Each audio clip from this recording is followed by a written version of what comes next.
Perfecto, bien. Este es un cuadro que intenta sintetizar de cierta manera las dos grandes partes que tiene el texto de Bourdieu. Bourdieu, yo les decía, es un autor complejo. Bourdieu es un teórico de la sociología muy importante en la década del 80 y del 90. Hoy en día es uno de los autores más citados. Bourdieu nace, yo tenía acá los datos, y muere en 2002, es decir, es un autor bastante contemporáneo. Yo tengo muy mala memoria con las fechas, por eso no quiero pifiarla, dedicarle otros datos, pero bien, no encuentro ahora dónde está. Tenía anotado los datos biográficos de Pierre Bourdieu, un sociólogo francés. Nace en 1930, muere en el año 2002. Es uno de los teóricos más importantes de la sociología. En día casi, un día forma parte del marco teórico de muchas de las investigaciones que actualmente se realizan. Sus conceptos siguen siendo discutidos y utilizados, pero es muy complejo. Su estilo de escritura es muy complejo. Aparte de francés, los franceses tienen cierta pedantería a la hora de utilizar el lenguaje, a la hora de escribir, lo que lo vuelve un poquito más difícil. Y en verdad, para poder presentar adecuadamente todos los conceptos que usa, haría falta no esta clase, ni una parte de esta clase, sino 3 clases más. Habría que presentar toda la teoría de Bourdieu, toda la teoría de los campos, su teoría del hábitus, su teoría del poder simbólico y del espacio social, cosa que no va, y de los tipos de capital, cosa que obviamente no vamos a hacer. Acá nos interesa Bourdieu en el marco de esta reflexión que estamos haciendo en la materia acerca del Estado. El texto de Bourdieu arranca con una reflexión que retoma, los que lo leyeron habrán visto que cita a Weber, y utiliza mucho a Weber. Sobre todo yo les decía que la definición de Estado de Weber es una de las definiciones que quizás más utilizadas, es casi la definición que es el patrón para pensar el Estado para toda la sociología. También retoma muchos conceptos, muchas ideas, discutiendo con Weber, pero también discutiendo con Karl Marx. Acuérdense que yo en uno de los videos les decía que no están organizados en esta materia los temas de acuerdo al orden cronológico de los autores. Es decir, deberemos haber visto primero a Marx, luego a Durkheim, luego a Weber, y luego los autores más contemporáneos. En este caso está la materia organizada por temas, con lo cual aquí hay, ya habíamos comentado yo, o había comentado yo en el video sobre Weber, que Weber ya está discutiendo ciertos conceptos con Marx, y aquí Bourdieu está discutiendo con Weber y con Marx, así que, pero deberíamos, a Marx lo vamos a ver después, pero por lo menos que nos quede claro que está retomando ciertas conceptualizaciones de los autores clásicos para pensar el Estado y para decir algo más. Si llegaron hasta el final del texto, deberían haberse dado cuenta, y si no, cuando lo lean de vuelta, fíjense, búsquenlo, que hay también una utilización implícita, porque no lo cita, porque no es explícita, de Berger y Luhmann. Cuando define su concepto de hábitus, cuando habla de la relación entre lo objetivo y lo subjetivo, está retomando lo que nosotros ya vimos en Berger y Luhmann, pero no lo cita. También hay una gran deuda en el caso de Bourdieu con respecto a ese texto que leímos acá de Berger y Luhmann, en torno a cómo se constituye la relación entre el individuo y la sociedad. Ahí acá aparece, a ver si ven el cursor. A ver, ¿ven el puntero? ¿Lo estoy moviendo? Bien. Acá ven que aparece el concepto de hábitus. Cada vez que aparezca en el texto el concepto de hábitus, piensen en ese resultado de la socialización primaria en el individuo como resultado, el individuo socializado como resultado de la socialización primaria que vimos en Berger y Luhmann. El concepto de hábitus es eso, es como la realidad objetiva, como las instituciones, como la realidad externa de la sociedad termina introyectada dentro nuestro, formando parte del modo en el que nosotros pensamos y actuamos. Bourdieu le va a dar mucha importancia al uso del cuerpo, tiene muchos trabajos sobre el uso del cuerpo, así que le va a agregar eso, además de cómo pensamos, sino también cómo actuamos, va a decir que el hábitus es es la sociedad incorporada, es decir, metida en el cuerpo y actuando como si fuese desde adentro. Eso está dentro de la idea de hábitus. Cuando Bourdieu utiliza el concepto de campos, ¿se acuerdan cuando vimos con Berger y Luhmann en el ámbito de la socialización secundaria que lo que sucede cuando pasamos de la socialización primaria a la secundaria es que comenzamos a participar de distintos ámbitos, de ámbitos diferentes de la sociedad en los cuales cumplimos roles? ¿Se acuerdan de eso? Me dicen sí por... Ese sí era de... Bien. Bien, esos distintos ámbitos de la sociedad en los que participamos, es una sociedad conformada por distintos espacios, en los cuales que tienen características distintas, que tienen reglas distintas, que tenemos que también internalizar para poder aprender de participar de ellos, perdón. Bueno, esos distintos ámbitos de la sociedad, Bourdieu los llama campos. Así que ahí no estamos viendo nada distinto. El espacio social es el espacio. Esto es un texto de Bourdieu que en realidad es un texto suelto, como un artículo que se llama Génesis del Estado. A ver, esperen que se lo tenía acá a mano, pero acá está, les digo el nombre completo, pero no decírselo mal. Espíritus de Estado se llama el texto, está en el módulo.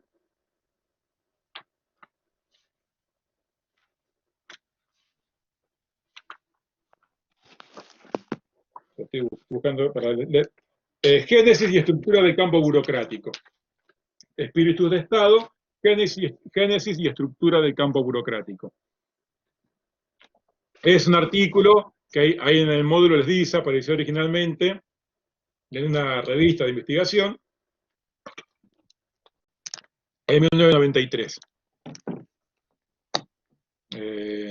Así que no es un libro, es un artículo que tiene un principio y un final, donde Bourdieu utiliza su teoría, su teoría del hábitus, de los campos, de los tipos de capital, del espacio social, para pensar el Estado.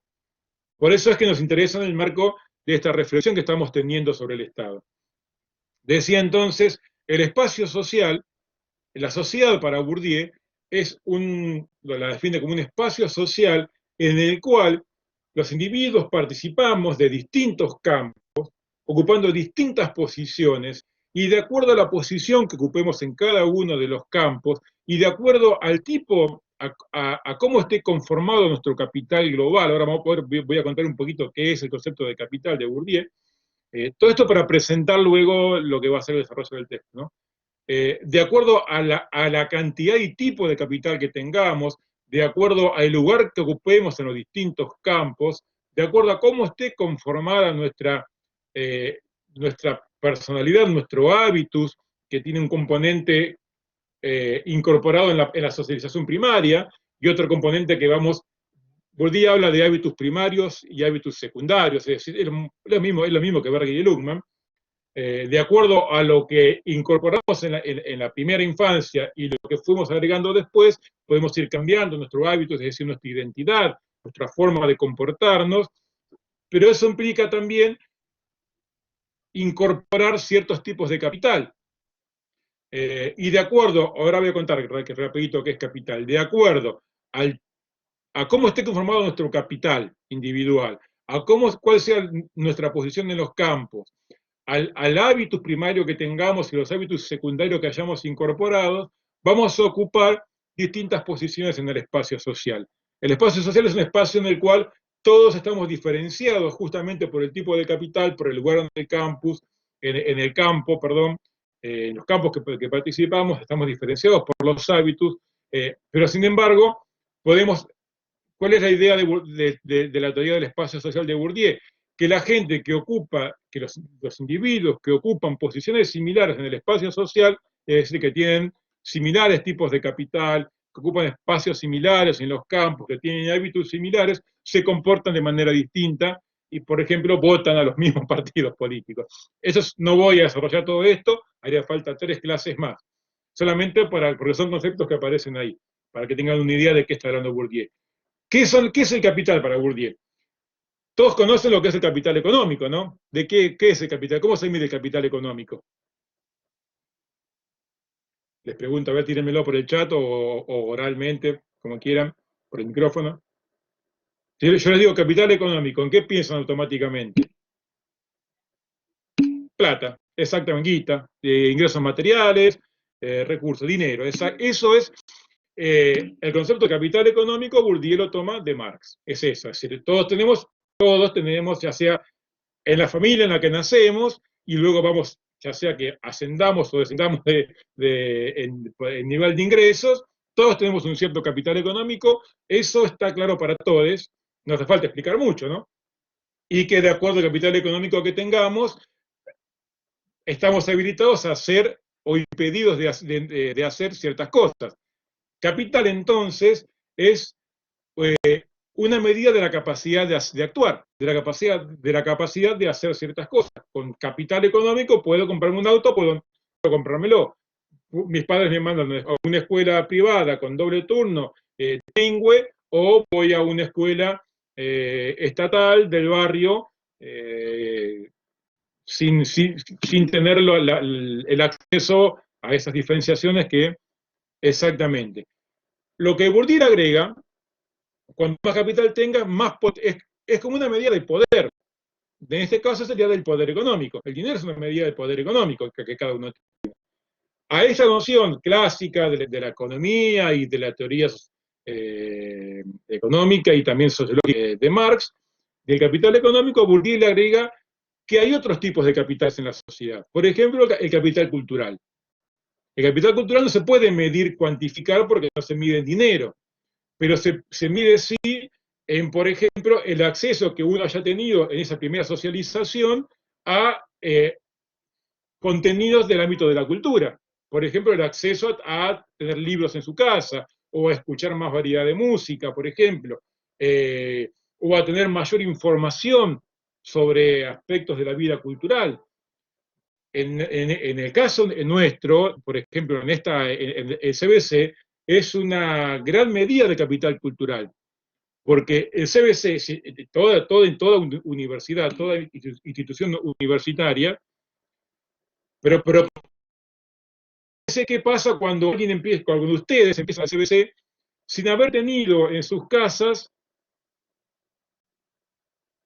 Vamos a ver a eso que dice Florencia, qué pasa con el reconocimiento del capital como el más importante. Porque esto, póngale un pintecito, dejémoslo por acá, es lo que es como Bourdieu define el capital simbólico. El capital simbólico es cualquier tipo de capital que es reconocido, cuya posesión es reconocida, es valorada por el resto, por toda la sociedad. Pero ahora lo vamos a retomar. Pero quería contar el ejemplo del capital cultural. Tener acceso a muchos libros en la casa y entonces haber incorporado el hábitus, fíjense, el hábito de la lectura en mi infancia, porque uno tiene acceso al libro, les genera curiosidad. Cuando entran a querer cursar una carrera universitaria y tienen que leer un texto complejo como el de Bourdieu, quienes durante el periodo anterior de su formación, aún en el entorno familiar, han incorporado el hábito de la lectura, les va a ser más sencillo comprender el texto de Bourdieu quienes ingresan que aquellos a quienes que ingresan a la facultad sin haber tenido esa costumbre de leer, porque en su caso no había libros. Porque en su caso podría haber habido mucha plata, por ahí tienen muchos medios económicos, pero no había capital cultural.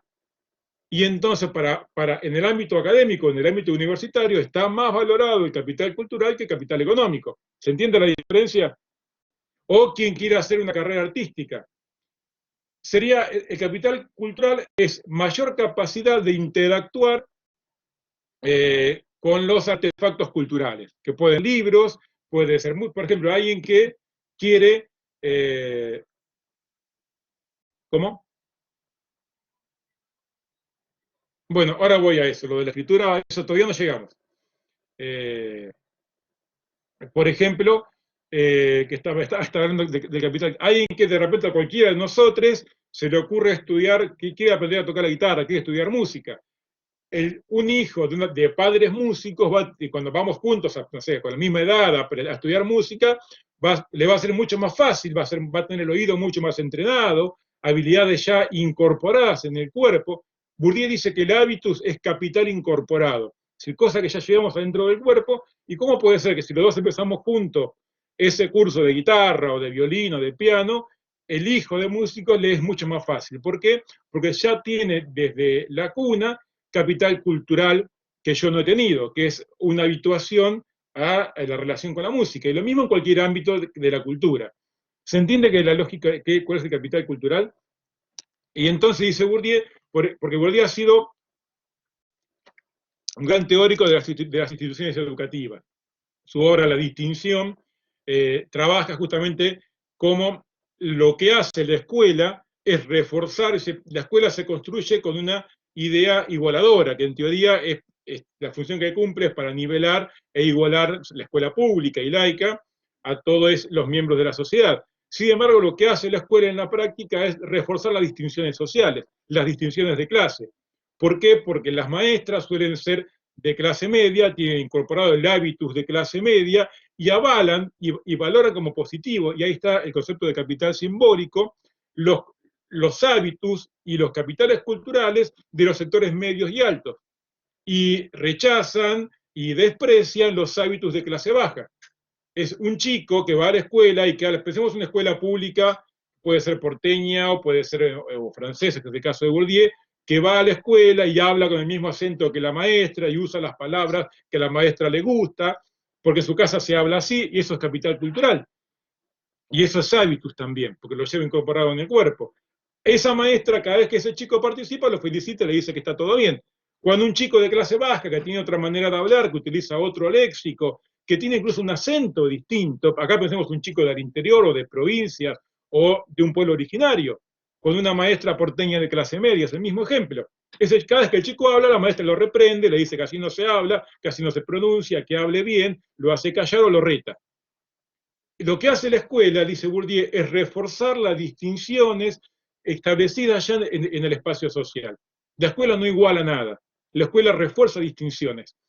Tiene Bourdieu toda una teoría con respecto. Entonces, el capital cultural, si bien el capital económico es importante como poder económico para poder acceder a bienes materiales, en las instituciones educativas y en la carrera educativa, que es lo que luego va a permitir reconvertir otra función de los capitales, es que como el dinero se puede invertir para tener otras cosas. Uno tiene dinero, no sé, se compra los derechos de propiedad intelectual, no sé, de un sitio de internet, y con eso hace mucha plata.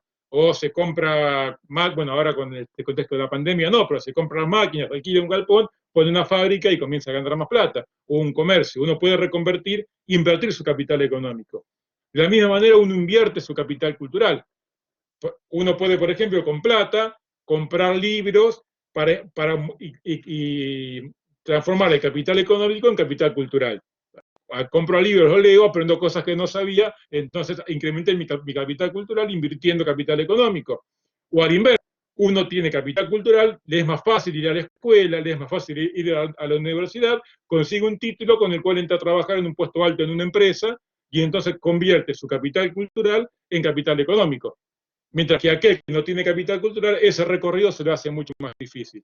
¿Se entiende la idea? No me quiero extender porque me encanta, voy a hablar mucho de esto y vamos a estar 2 horas hablando de Bourdieu. ¿Se entendió esto último, esta relación entre el capital cultural y el económico?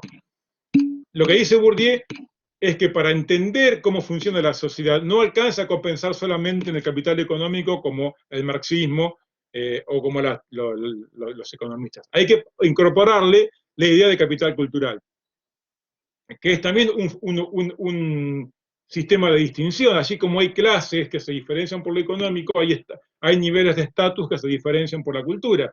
Por eso es que Bourdieu no habla de una pirámide, no tiene la idea de que hay como escalones en la sociedad, sino que habla que la sociedad es un espacio social, porque hay que medirlo en 3 o 4 dimensiones, en 3 dimensiones, porque hay una escala en la cual la gente se diferencia por su capital económico, hay una escala que la atraviesa en la cual la gente se diferencia por el capital cultural, y hay otra escala en la cual la gente se diferencia por el capital social, que es otro tipo de capital.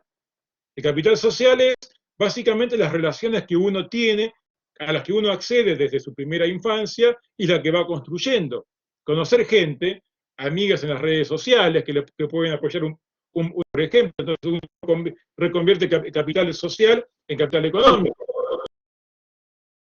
Acá me aparecí yo haciéndome un bis. Se ve que ahí cada tanto hace esas cosas. Sí, es mi conexión, seguramente. Pero ahora me marca que está en verde. Por ejemplo, otra, alguien cuya familia tiene amigos, parientes o conocidos que son abogados. Se manda una macana, cae en cana, quien tiene amigos abogados,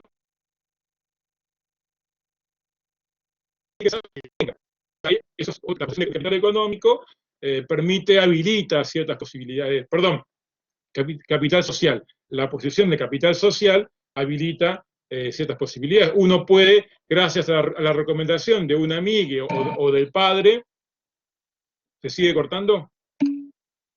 Bien. ¿Lo de capital social se entendió? ¿O arranco desde el principio de capital social? Decía que el capital social se puede reconvertir, al igual que los otros tipos de capital, en un capital distinto. Una familia que tiene un amigo que tiene una empresa, uno puede, mediante una recomendación, entrar a trabajar en esa empresa y entonces tener un buen salario, o entrar a trabajar en el Estado, por ejemplo, y entonces convertir ese capital social en capital económico, porque gracias a esa recomendación se consiguió un puesto laboral bien pago. ¿Se entendió? Bien. Entonces, esa es la idea que tiene Bourdieu de los tipos de capital. Ahora, lo que nos interesa pensar es eso, para que el capital es una capacidad de hacer cosas que puede estar anclada en la cultura, capital cultural, en la economía, capital económico, o en las relaciones sociales, capital social. Pero acá a Bourdieu le interesa pensar el capital estatal y lo que se puede hacer con el capital estatal. Entonces la pregunta es, ¿qué es el capital estatal? Y esto es en lo que nos vamos a concentrar. Para esto, dice Bourdieu, hay que tener en cuenta que todos los intentos de pensar al Estado que llevemos a cabo parten siempre de una habilitación provista por el Estado. Es decir, yo como docente universitario que cobro un sueldo de la UBA, que es una institución pública y por lo tanto se me paga el sueldo, o como investigador que recibe un sueldo, ese sueldo lo recibe desde el Estado. Los programas educativos con los cuales yo me he formado para pensar el Estado, los ha definido el Estado. Cualquier texto que yo escriba, analizando el Estado, ahora vamos a eso. Me faltó hacer una aclaración de contra qué Estado está Bourdieu. Cualquier texto que yo escriba para pensar el Estado, para poderlo escribirlo, fui formado por el propio Estado mediante la educación primaria, secundaria y universitaria. Y aunque haya ido a escuelas privadas, también el Estado regula los programas educativos también de las escuelas privadas. Con lo cual, cualquier reflexión sobre el Estado, hay que tener siempre en cuenta que estamos pensando al Estado desde el Estado. Y si queremos pensar libremente al Estado, tenemos que salirnos un poco de esa relación. ¿De qué Estado está?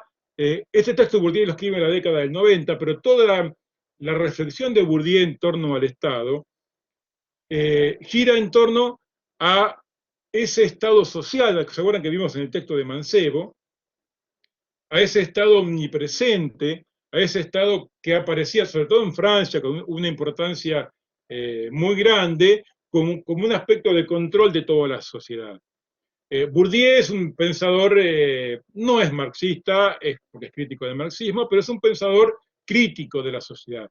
Y para él dice que la sociología es una herramienta, no me acuerdo cómo le decía ahora, una herramienta de combate. Y la sociología tiene que tener la función de criticar a la sociedad para poder transformarla y convertirla en una sociedad mejor. La sociología tiene que ser siempre, decía Bourdieu, que la sociología tiene que ser siempre una herramienta crítica. Crítica también de las formas de control del Estado. Y para entender contra qué aspectos del Estado está Bourdieu, hay que entender cómo es que él ve o qué es lo que es el Estado. ¿Se escucha normal ahora? A mí me marca bien la conexión, me marca en verde.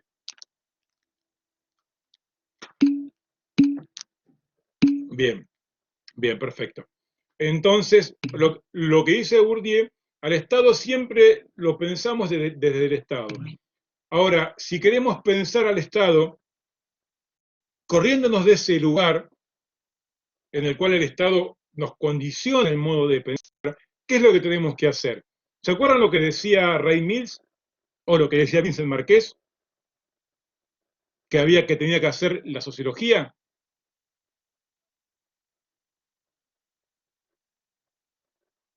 Díganme sí o díganme no.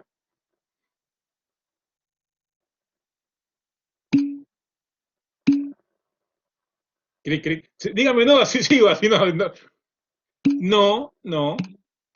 ¿Qué es lo que tenía que hacer la sociología para poder pensar al individuo y sus relaciones sociales? O para pensar la naturalización y entonces desnaturalizar las relaciones sociales. ¿Qué es lo que hace Vincent Marqués al presentar distintas posibilidades de, de relaciones sociales? Tomar distancia. La imaginación sociológica lo que hace es exactamente tomar distancia del contexto en el cual uno está viviendo para ver desde otro punto de vista.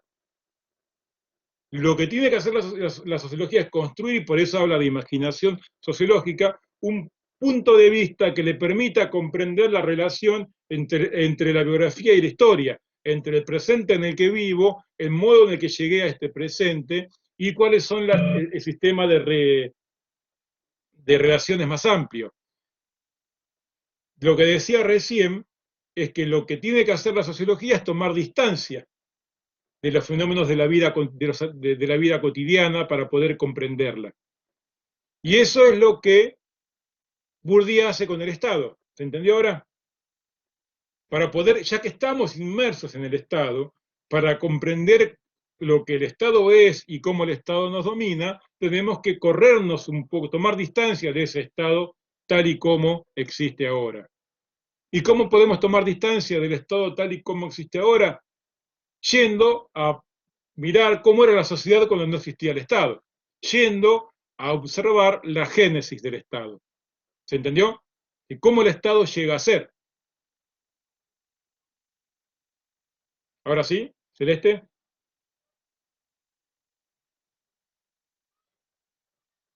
Hola. Bien. Por eso es que Bourdieu va a arrancar retomando algo que ya había hecho Max Weber, nada más que nosotros no lo vimos, porque Weber también tiene un trabajo, retomando la obra de un gran sociólogo que yo les recomiendo, que antes lo dábamos cuando yo daba sociología en el CBC en otra materia, que si se lo cruzan por ahí yo les recomiendo que lo lean, que es Norbert Elias, un sociólogo alemán, retomando todo ese proceso de la génesis de la constitución de los procesos sociales, en este caso del Estado. ¿Cómo el Estado llega a ser? ¿Cómo el Estado llega a consolidar ese monopolio de la coacción física, pero que no es solamente de eso, va a decir Bourdieu, mediante un proceso de concentración de los distintos tipos de capital, es decir, de las distintas capacidades de actuar exactamente? No Elías es el apellido. Si encuentran por ahí algún texto, léanlo porque Elías es un autor excelente y aparte es muy claro y tiene todo un libro que se llama El proceso de la civilización, donde un trabajo de investigación enorme en el cual cuenta cómo relata todas las transformaciones que ha habido desde la Edad Media hasta la sociedad moderna. Una de ellas es la transformación, la concentración de capacidades, de poderes que da lugar al Estado. Bourdieu va a hablar de capitales. ¿Qué es lo que hace el Estado? El Estado va de a poco concentrando los distintos poderes que están disueltos, que en la Edad Media estaban presentes en la sociedad, pero que no estaban concentrados. Recordemos, no sé si habrán visto en otra materia, que en la Edad Media no había estados territoriales, había principados y reinos y territorios, cada uno con un señor feudal que lo controlaba, pero no había una organización centralizada. Eso va recién a empezar a darse en el siglo XV, XVI, XVII, con el surgimiento de los absolutismos primero y de los estados-nación después. No me voy a meter en todo esto porque si no sería muy largo, pero sí que durante toda la Edad Media se va dando un proceso de concentración de los poderes que están disueltos en la sociedad, que están desperdigados, que de a poco van siendo concentrados por... ¿Se acuerdan la definición de Estado una de las definiciones de Estado de Weber que Bourdieu retoma? El Estado es una comunidad humana que en un territorio determinado obtiene y logra hacer durar en el tiempo el monopolio de la coacción física legítima. La estoy diciendo de medio de memoria. Esa definición, bien. Comunidad humana, ¿qué quiere decir? Exactamente. Que un grupo particular de la sociedad, alguien que se adjudicó el título de rey o que por sus antepasados tenía derecho a nombrarse como rey, fue de a poco, o si no, alguien que no era rey. Pues, puedo pensar en el caso de Carlomagno, que yo alguna vez lo cité, que el abuelo de Carlomagno era un mayordomo de palacio. Se convirtió en un líder guerrero porque frenó el avance de los musulmanes, se impuso, él no podía ser rey porque no se lo permitía el derecho tradicional, pero sí logró hacer casar a uno de sus hijos, Pipino el Breve, para que se convierta en rey, y luego Carlomagno, emperador del primer imperio que surge en Europa luego de la caída del Imperio Romano. No me voy a meter con historia medieval porque otra de las cosas que me gustan y con las cuales me cuelgo.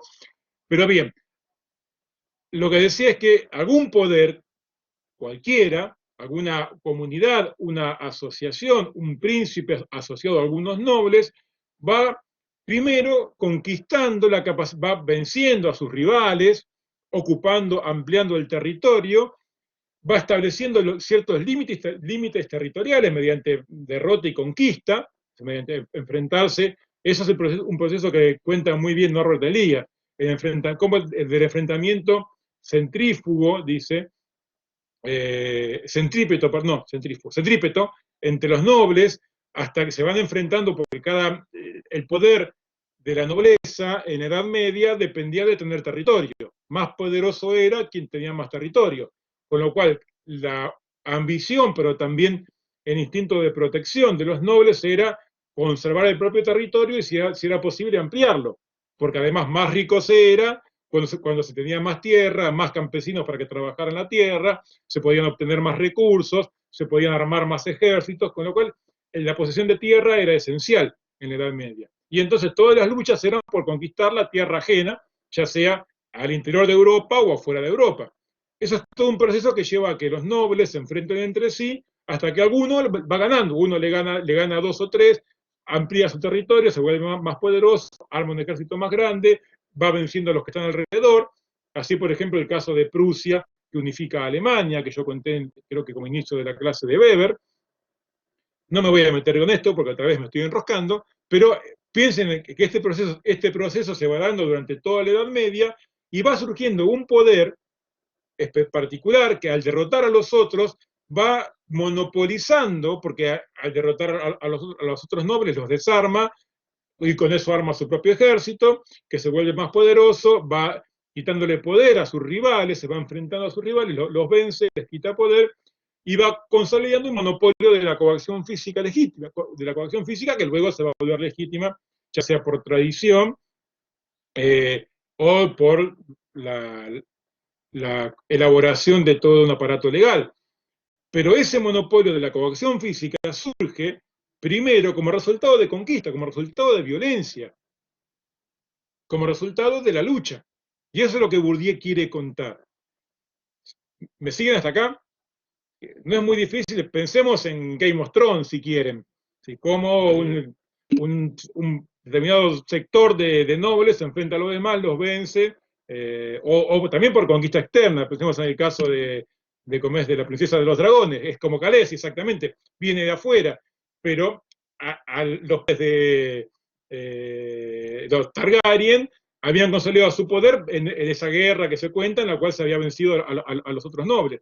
Es el mismo proceso, es lo que pasó en Europa, lo que pasó en Japón, lo que pasó ahora, vamos a ver también en Argentina, con el Estado Nacional, derrotando a los caudillos provinciales y a los pueblos originarios, venciéndolos, desarmándolos y quitándoles el poder que pasa a estar concentrado en el Estado Nacional. Si quieren, un ejemplo mucho más cercano. Bien, y eso sucede en el ámbito de la fuerza física, y entonces el Estado concentra lo que Bourdieu llama el capital de fuerza física, pero a la vez que logra hacer esto, cuando va conquistando y consolidando territorios, va también conquistando la capacidad de cobrar tributos en ese territorio y de controlar los intercambios comerciales en ese territorio, ya sea mediante impuestos externos o internos. Y eso lleva a que el Estado va concentrando también el capital económico. Toda la circulación, el Estado es, por ejemplo, el que acuña moneda. Es decir, toda la circulación económica es controlada y regulada por el Estado. Si bien el Estado no se apropia de todo lo que circula, sí cobra impuestos y tasas a lo que circula y regula la circulación económica. Entonces el Estado va también concentrando capital económico. En la medida que el Estado ha concentrado ese territorio, ya mediante la capacidad, mediante la obtención del monopolio de la coacción física que se vuelve legítima, y eso lo habilita a cobrar impuestos, ahí Bourdieu cuenta algo muy interesante, que en realidad los impuestos originariamente eran, o sea, la función del impuesto, la forma del impuesto es un derivado evolutivo del saqueo. Antes los nobles lo que hacían para recaudar era salir con las tropas, si vieron cualquier película, por ejemplo Robin Hood, que es bastante viejita, pero la última Robin Hood que se hizo con el actor el australiano, que no me acuerdo el nombre, que ahora está gordo como un chancho. Bien, esa. El actor de Gladiador, bien, no me sale el nombre ahora. Esa Robin Hood muestra claro cómo el príncipe Juan, para conseguir recursos, manda una expedición a saquear los distintos territorios, su propio territorio. Búsquenla, debe estar en Netflix, seguramente debe estar en todos lados. Ya me voy a acordar. Si no pego el grito, le pregunto para abajo, que ahí me tiré el nombre. Es decir, aún en los imperios ya consolidados, como el imperio de Carlomagno, cada tanto, sobre todo en verano, salían expediciones ya que eran de recolección de impuestos, pero básicamente eran expediciones de saqueo. Luego eso, exactamente, la conquista de territorios, tal cual, eso en cuanto al territorio, en cuanto al capital, la concentración de capital de fuerza física, lo que pasó con la llamada conquista del desierto, que es una fase más, eso lo vamos a ver en el texto, en la segunda parte, con el texto de Adamowski, que es una fase más del control del territorio, primero venciendo a la vez, tal cual, exactamente, la ampliación de la frontera agropecuaria, apropiándose de las tierras de los pueblos originarios, que son vendidas por el Estado a los grandes terratenientes. El mismo proceso en el cual el Estado va concentrando capacidad, capital de fuerza física, capital económico, tal cual, mediante eso mismo que están diciendo, pero además, bueno, estaba contando eso, que los impuestos vienen de saqueo. Antes era una forma, Russell Crowe, exactamente, Russell Crowe. Era, y ahora se me cruzó por adelante el nombre del director, que es un director muy conocido, que a mí me gusta mucho, pero ya me olvidé de vuelta porque me van y vienen las ideas por adelante de los ojos. Y ya cuando me acuerdo lo voy a decir. No, Joaquín Phoenix no, Russell Crowe. Bien, no importa, no vamos a hablar de cine ahora. Decía que eso, que eran expediciones esporádicas que salían todos los veranos a saquear, se convierte luego en un sistema establecido y fijo de recolección de impuestos. Que los impuestos son una apropiación resultado de la lucha, lleva a que durante mucho tiempo estuvo avalado por las distintas normativas legales el resistirse al pago de impuestos. Y hoy en día incluso, acá sabemos que los que no pagan impuestos son los más ricos, esto ya lo sabemos, pero sin embargo que haya una resistencia al pago de impuestos implica que en el fondo hay como una suerte de lucha por la legitimidad del cobro de impuestos. Resultado de esa expansión del Estado en este proceso de concentración. Pero una vez que el Estado concentra, sí, tal cual, también, una vez que el Estado concentra la regulación económica del territorio y obviamente obtiene el monopolio de la coacción física, pasa a concentrar, pasa a controlar la información acerca de ese territorio y de los individuos y de los seres humanos que viven en ese territorio. Y eso en dos aspectos, ya sea como el Estado se convierte en el centro totalizador de los datos mediante, por ejemplo, el empadronamiento. El Estado tiene, hoy en día tenemos que llenar un formulario para ir a visitar, yo por ejemplo, ir a hacer las compras de mi viejo. El Estado sabe lo que hago y lo que no hago, tiene mis datos, mi DNI, en qué momento lo cambié, cuál es la última versión del DNI que tengo. El Estado tiene todos nuestros datos para, por ejemplo, podernos llamar al ejército en caso de guerra, o para saber si votamos o no votamos, dónde vivimos. Si el Estado concentra los datos de la población, concentra los datos de la evolución de la población mediante las estadísticas, y concentra los datos de la administración económica mediante las cuentas públicas. Todo eso le da al Estado una capacidad de actuar, de incidir sobre la población y sobre las relaciones sociales, que es muy fuerte, y eso se va consolidando de a poco con la constitución de los Estados nacionales. Pero el otro aspecto sí, exactamente, tal cual. Y fíjense que cada vez más, pensemos en China, el control que hay con el control biométrico que se establece en China, pero no es algo muy distinto, digamos, la lógica, esa lógica no se inventó ahora, sino que existe desde que el Estado surge como un poder que, además de controlar físicamente, militarmente el territorio, ya sea al exterior con el ejército o al interior con la policía, además de controlar las relaciones económicas, también controla los movimientos poblacionales, y cada vez se vuelve más eficaz y incorpora cada vez más la idea de que eso es necesario para el mantenimiento del orden. Pero el otro aspecto, ahora vamos al tema de los medios de comunicación, Bourdieu no lo trabaja tanto, pero ahora por ahí podemos decir algo. El otro aspecto que está vinculado a los medios de comunicación es el de la objetivación de la cultura. El Estado, mediante, por empezar, la definición de la explicación, la presentación cultural del territorio, que se hace con los mapas, con los límites, con la enseñanza de los mapas y los límites en la escuela primaria y secundaria, mediante el control de los archivos de la memoria oficial de la sociedad, mediante el establecimiento de los códigos regulativos de la sociedad, los códigos sobre lo bueno y lo malo, pero también sobre el lenguaje correcto e incorrecto. El Estado es el que define cuál es el modo correcto ¿por qué? Porque así lo enseña en la educación, en la escuela primaria, los chicos, como les contaba recién, mediante sanciones a los chicos que hablan mal y felicitaciones a los chicos que hablan bien. Toda la escuela primaria es un proceso de regulación del lenguaje controlado por el Estado. El Estado define los criterios mediante los cuales se define lo correcto y lo incorrecto en el ámbito legal, ya sea en cuanto a delitos, ya sea en cuanto a uso del lenguaje, ya sea en cuanto a comprensión de los distintos aspectos de la cultura, y en cuanto a regulación también de las formas escritas.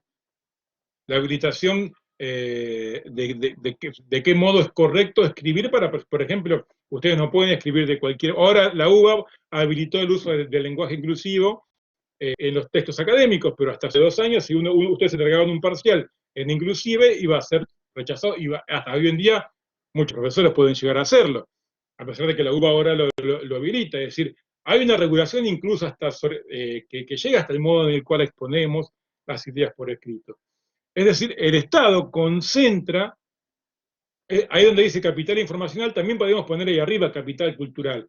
Concentra el capital cultural, define la cultura oficial de la sociedad. Y ahí entran también los medios de comunicación. El Estado también tiene la capacidad de regular el uso de los medios de comunicación, aunque sean privados. Hay todo un sistema, lo cual nos parece bien de acuerdo a la forma y al uso que se hacen, pero eso no deja de ser un poder que está en manos del Estado, de regular las formas de comunicación y de regular entonces, si bien no los contenidos estrictamente, pero sí la forma en la que se presentan esos contenidos.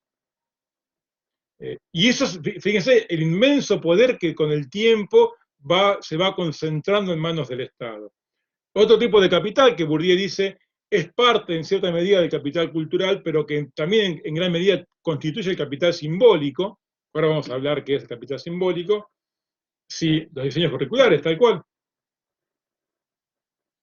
Exactamente. El capital jurídico, es decir, mediante un proceso de concentración del régimen de sanción y de resolución de los conflictos, que antes estaba de cada señor territorial, de a poco no voy a contar todo el proceso, tiene muchas variables y se dio distinto en Europa continental que en Inglaterra, pero de a poco va surgiendo una unificación del sistema jurídico regulada por el Estado. El Estado es el que unifica todos los códigos legales, ya no hay códigos separados. Antes cada provincia en Argentina tenía su propio código. Hoy en día, si bien hay códigos específicos para las distintas aspectos de la sociedad, hay una Corte Suprema de Justicia y hay un código penal y un código civil que tiene validez en todo el territorio. Y eso decía, mediante la unificación de los procesos judiciales, mediante la unificación de los tribunales, y esto está puesto en última instancia, pero en realidad es como el punto de llegada. Como consecuencia de la concentración, como dice Florencia, de todos estos tipos de capital, el Estado concentra el capital simbólico, y eso es lo que es para Bourdieu central. El capital simbólico es cualquier tipo de capital que es considerado como el más importante en una sociedad. Es aquel que simboliza, si la posesión de capital simbólico es la posesión de un lugar jerárquico superior al resto. El capital simbólico, dice Bourdieu, es un resultado de la lucha, pero encubre que detrás hubo una lucha. Porque el capital simbólico lo que concentra o lo que condensa en el Estado es la legitimidad, la autoridad del Estado.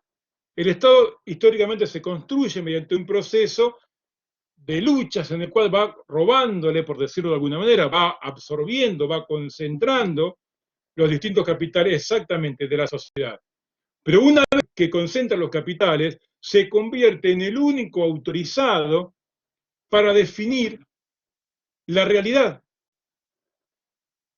¿Por qué? Porque el Estado define justamente quién puede ejercer una profesión y quién no. Habilita los mecanismos mediante los cuales se puede constituir una empresa o cuáles no.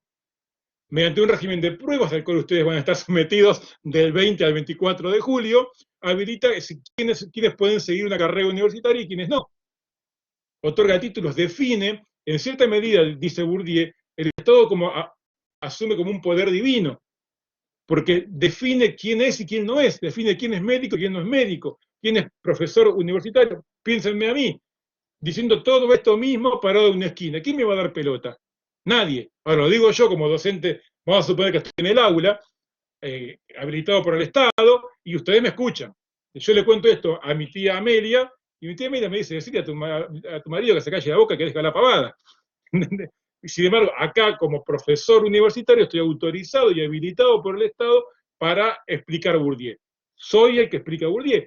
El médico es el que cura, el que atiende a los pacientes. El abogado es el único que puede defender a un acusado en un proceso judicial. El Estado tiene un poder casi de construcción de realidad, un poder de definir quién es y quién no es en la sociedad. Y eso se le otorga la posesión de capital simbólico que ha consolidado, luego concentrado los distintos tipos de capital. Y eso es lo que Bourdieu denomina capital estatal. Capital estatal, dice Bourdieu, cumple una función central en la sociedad. ¿Por qué? Porque produce el discurso dominante, eso que Bourdieu llama doxa. La doxa es el discurso dominante, es el discurso del sentido común. Son criterios de... Espera que estaba buscando, tenía la cita acá y después di vuelta a la hoja. Ahí ya me acordé, no lo encontré, pero me acordé. Criterios de visión y de división. Es decir, es la forma en la que miramos el mundo. Eso dice Weber. Weber, acá Florencia dice que nosotros legitimamos el Estado y por eso el Estado tiene ese poder. Pero Bourdieu un poquito discute eso. Porque en realidad nosotros legitimamos al Estado porque fuimos socializados por el Estado para incorporar el modo de pensar que el Estado necesita que tengamos para darle legitimidad. ¿Se entiende? Nuestro hábitus y nuestra socialización en el ámbito de la educación nos lleva a que incorporemos como categorías propias de pensamiento los que son productos, categorías que son sociales que son producto de la acción del Estado. El modo en el cual miramos el mundo está ya atravesado por la doxa, es decir, por el discurso dominante, por la presentación dominante del mundo, por esos criterios de visión, de formas de mirar y de división, formas de distinguir una cosa de otra, que llevamos incorporados por la institución educativa, que está regulada por el Estado. Y pensemos, aquellos que nos han el elenco socializador en términos de Berger y Luhmann, los otros significantes, nuestros padres o parientes o a quienes nos hayan educado, nos han educado también según criterios que han pasado ya por el tamiz del Estado, porque han sido producto de la escolarización. Por eso dice Bourdieu, exactamente. Fíjense lo que dice acá en el cuadro. A ver si se me borró.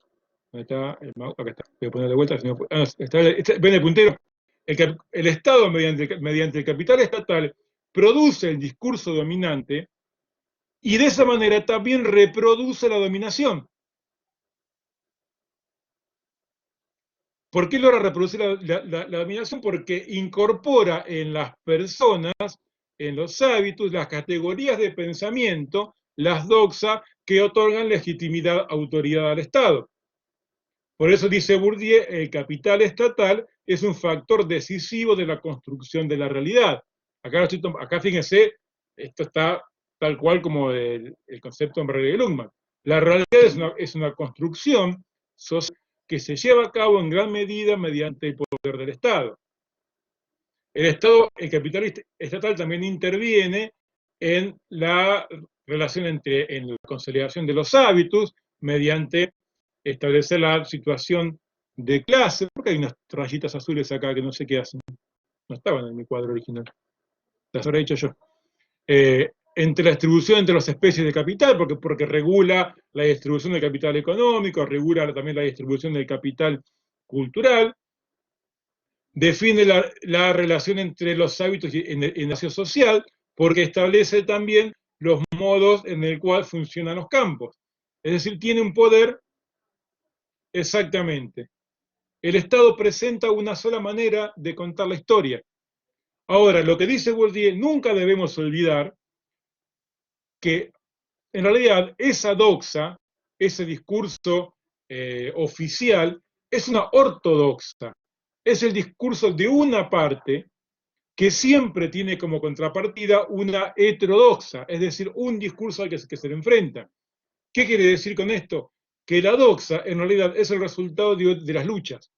Esta manera de observar la génesis del Estado nos hace recordar, y este corrimiento, esta toma de distancia, que el Estado ha construido su poder mediante un proceso de lucha, que luego, mediante la legitimación de la doxa y de la autoridad, encubre esa lucha como una segunda naturaleza, como la única manera posible. Ahí aparece Vincent Marquez, lo natural. Sin embargo, eso que hoy en día nos aparece como lo natural, es el resultado de todo un proceso de luchas que ha llegado a ser lo que es. Y si por intermedio de las luchas ha llegado a ser lo que es, por intermedio también de las luchas puede llegar a cambiarse. Esto que nos aparece impuesto como la única verdad posible, como la única realidad posible, como el único discurso posible, como el discurso dominante, habilita, sin embargo, la comprensión de que puede haber otras maneras, mediante la crítica de esta realidad, que puede haber otras maneras de pensar el mundo y entonces otras maneras de actuar en el mundo. Pero no vamos a poder llegar a eso si no comprendemos que como individuos, como seres humanos, estamos también conformados por ese capital. Exactamente.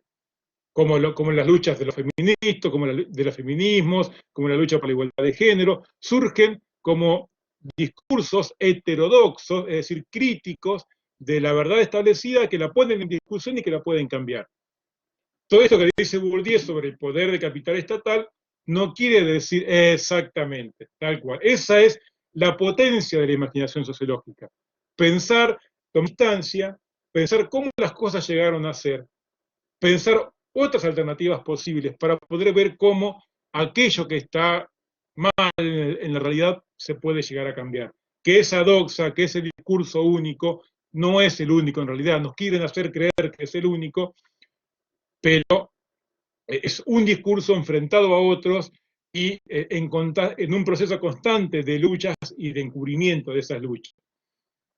Ojo, así como hay también luchas, en este caso, progresistas o progresivas, o que intentan aumentar los derechos, hay también luchas por derechos, ¿no? Que intentan restringir una heterodoxa más ortodoxa que la doxa. Hay de todos lados. El capital, el Estado está afrontando ese doble proceso de transformación. Acuérdense lo que ¿se acuerdan lo que yo les decía cuando explicaba el video del Estado social o el Estado de bienestar, que era criticado por izquierda y por derecha? Bien, este es un ejemplo de crítica por izquierda al Estado, a que el Estado que controla, pero que en cierta, exactamente, tal cual. Aparecen una serie de críticas, tal cual. Pero siempre tengamos en mente que esas luchas, esas críticas, ese cambiar lo que se nos quiere imponer, puede tomar un carácter progresivo como regresivo. Es decir, puede intentar ir hacia hacer avanzar la historia y ampliar los derechos, como hacer retroceder en cuanto a libertades y derechos. Ese estado de bienestar, por eso el ejemplo del estado de bienestar que yo contaba en el texto de Mancebo, viene como anillo al dedo. Este estado del que habla Bourdieu, porque está escribiendo esto en la década del 80, más o menos, en plena vigencia, todavía en Francia, porque en Francia duró más tiempo que en Argentina, en plena vigencia del estado de bienestar, pero es un claro ejemplo de esas críticas por izquierda al estado de bienestar.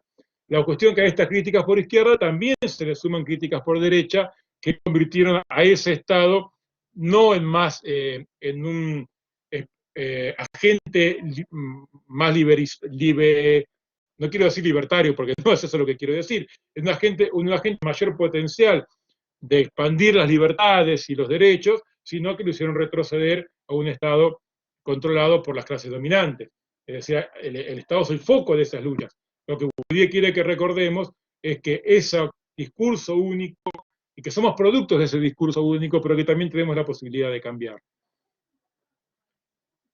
¿Se entendió más o menos la idea del texto? No, obviamente no pretendo que entiendan todos los conceptos, sino la idea del texto de Bourdieu, que va en la línea de todo lo que venimos pensando, de cómo la sociología, la imaginación, la capacidad de pensar sociológicamente, nos hace ese recorrido, sacarnos de la vida cotidiana, de aquello que solamente vemos que nos rodea, porque nos rodea, retroceder, tomar distancia. ¿Yo estoy tachando todo esto? Voy a borrar todo. Sí, yo estaba tachando eso. Se ve que en algún momento toqué el lápiz en vez de puntero. Digo, retroceder, tomar distancia, usar otra perspectiva para ver lo que estamos tan habituados a ver cómo las cosas llegaron a ser, para ver entonces cómo es que se pueden llegar a cambiar. Y eso es lo que me interesa que rescaten de la lectura de este texto, además de algunos de los conceptos de Bourdieu, pero que no es lo central saber de memoria qué quiere decir hábitos, qué quiere decir capital, porque en realidad no está explicado en el texto. Sí, el concepto de doxa está explicado, asociado a dominación, pero lo interesante para mí es que entiendan que todo este proceso de construcción de esta génesis del Estado tiene una importancia central en cómo las sociedades llegan a ser y en cómo nosotros llegamos a ser quienes somos.